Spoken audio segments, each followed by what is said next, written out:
sometimes I use an astrology app, not all the time, but sometimes I do. And my astrology app told me to quit being mean to myself. And honestly, it was probably one of the most helpful things anyone has said to me all week. Welcome to Get Messy. This is the mindset space helping creatives build sustainable, successful careers without losing their sanity. I'm Maddie. I've earned 7 figures as a commercial voiceover artist, and I'm currently in grad school to become a therapist. I have spent a decade figuring out both the strategy and the inner game of a sustainable creative career, and I'm never going to BS you about what it takes to actually stay in the game. And we're going to do something a little bit different for the next few weeks, and we're going to see if it sticks. But over the next couple of weeks, every Monday, you're going to be getting a mini mindset moment, something small, bite-sized, and all mindset focused. And then on Thursday, you'll be getting our regularly scheduled Get Messy episode, where it's a solo episode and I'm doing a deeper dive into a topic, or it's a fantastic guest episode with all of our great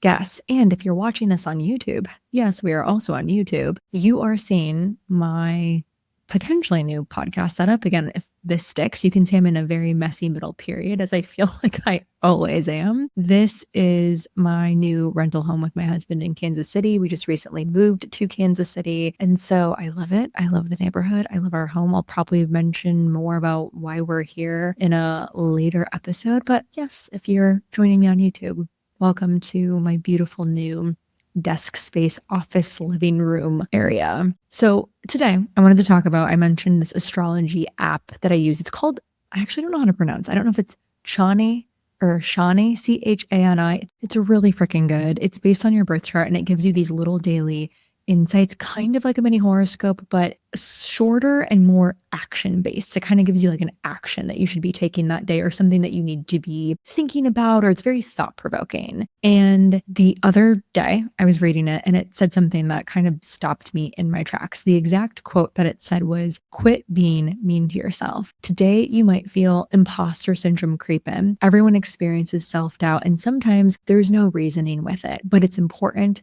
to stay on your own side.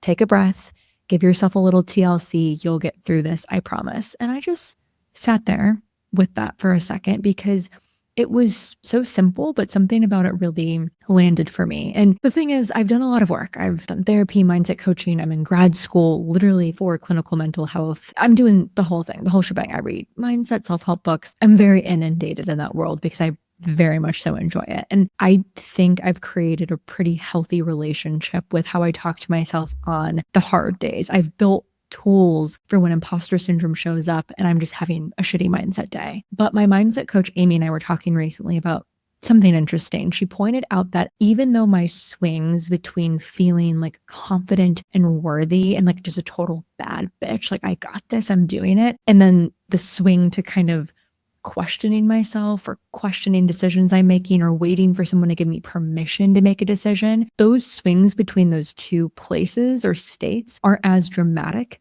as they used to be, but they sometimes move faster between the two. It's like the pendulum isn't swinging as far in either direction, but it's kind of whipping back and forth more quickly because the space between those two states has just shifted so much.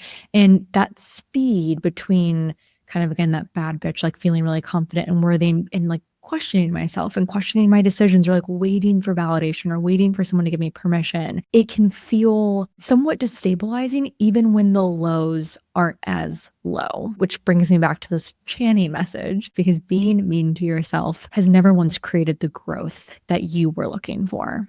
If being mean to yourself was going to work as a strategy, it would have worked by now. You've probably tried it enough times to know, and I guarantee you it never has actually pulled you out and pushed you forward in the way that you hoped that it would. But that line, it's important to stay on your own side. That's the thing that really hit me, because it's not passive. It's not just about being nicer to yourself in this like abstract way. It's an active commitment. And it made me think of a young actress that I had spoken to a while back who was just really down on herself. She was deeply unhappy about where her career was, and she was spiraling about, I should have done this, all these what ifs, and just questioning everything. And I remember asking her, do you actually believe that this can happen for you? Like, do you believe that you can do this and like find the success that you're looking for, or like reimagine success in this career path that feels really good for you. And she got really quiet and was kind of thinking about it. And I just said, because if you don't believe that this can happen for you, like you truly don't believe it, what are you doing here, essentially, if you don't have that faith and that hope in yourself? Because I think you have to believe it's possible. You have to stay on your own side, because the alternative, the version where you stop believing, that's not even just sad, it's moving you powerfully in the wrong direction. That is moving you to a place where it will keep you small. It'll keep you stuck. It'll keep you scared. And if the only person in your corner right now is you, that is enough. That is always enough. And even if other people are in your corner, but you're not in your corner, I feel like it doesn't work. Like you always need to stay on your own side. This made me think about this podcast I was just listening to with a girl. I have never actually heard of her up until this point, which is a shame because she's so freaking cool. Her name is Gailey Alex. She's an interior designer and she does all these like really cool secret flips where she'll like take over someone's house for a week and like completely redo the flip and they have no idea what she's going to do. She's such a badass. And she was on the Trading Secrets podcast. She was talking about how we need to have ruthless optimism about our capabilities. We almost need to have this blind belief that you can turn any ship around, that no matter what's happening to you, you have the audacity to believe that you're good enough. And if my friend Olivia is listening to this, she knows audacity is a word I can't stop saying, and I keep seeing it everywhere.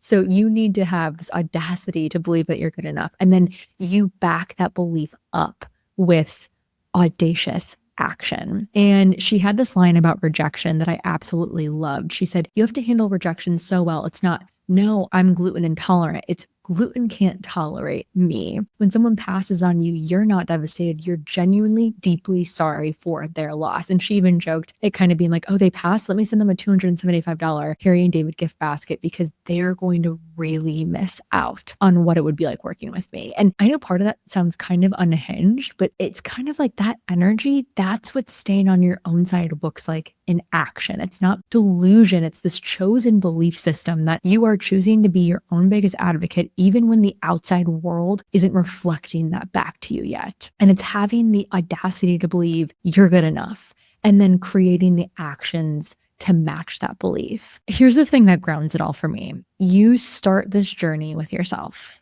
You're going to end this journey with yourself.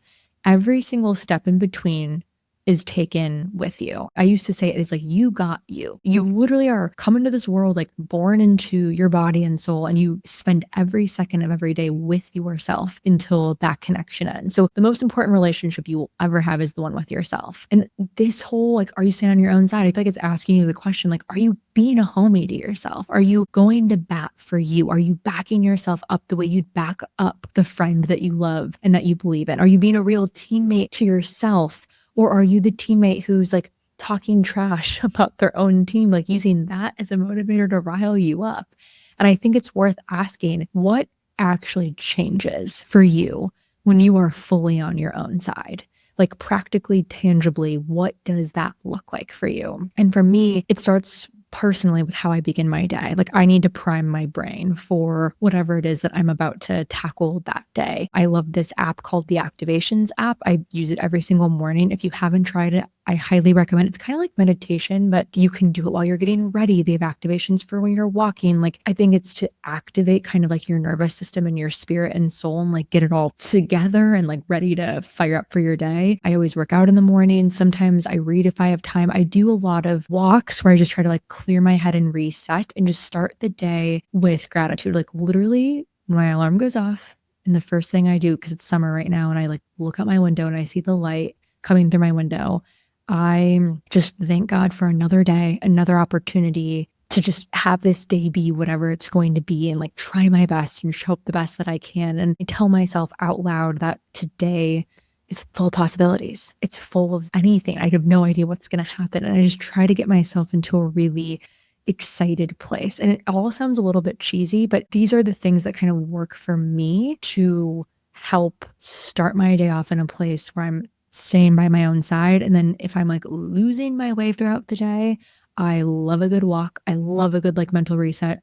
Love a good little activation meditation or reading for a second, just kind of something to like shift and like reconnect with my breath and my body and just fill my brain back up with self-belief and the idea that possibilities are all around me. So I've been trying to be more intentional with how I structure my days. I know I'm most creative and energized in the morning. So what are the things that are most important for me or most creative for me? Can I do that in the morning after I work out? I don't have kids. I don't have pets. I don't have like other things that I need to tend to because I have that luxury. I'm able to protect my time in that way, specifically in my mornings. I'm really trying to not overbook myself or kind of like set too many things up on my schedule where I'm always feeling like I'm rushing and I don't have that creative flow and fluidity. This is not every day, but this is like the things I try to do if I can. I'm also trying to be more aware of like finding content when I do my scroll, like we all do, content that fills me up rather than content that drains me or puts me into a negative headspace where I'm going more into that space of questioning myself or wanting permission or comparing myself. I try to like eliminate that as much as possible. I really try to make time for my friends because I've been reading all these studies in grad school about how detrimental isolation and loneliness is to